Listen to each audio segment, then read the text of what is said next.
نبی کریم صلی اللہ علیہ وسلم نے فرمایا، بنی اسرائیل ننگے ہو کر اس طرح نہاتے تھے کہ ایک شخص دوسرے کو دیکھتا، لیکن حضرت موسیٰ تنہا پردے سے غسل فرماتے۔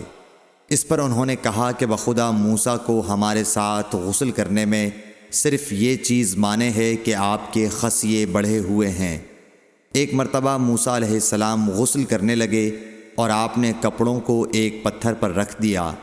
اتنے میں پتھر کپڑوں کو لے بھاگا اور موسیٰ بھی اس کے پیچھے بڑی تیزی سے دوڑے۔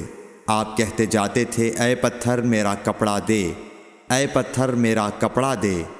اس عرصے میں بنی اسرائیل نے موسیٰ علیہ السلام کو ننگا دیکھ لیا اور کہنے لگے کہ بخدا موسیٰ کو کوئی بیماری نہیں، اور موسیٰ علیہ السلام نے کپڑا لیا اور پتھر کو مارنے لگے۔ ابو ہریرہ رضی اللہ تعالیٰ عنہ نے کہا کہ بخدا اس پتھر پر 6 یا 7 مار کے نشان باقی ہیں۔ صحیح بخاری حدیث نمبر 278۔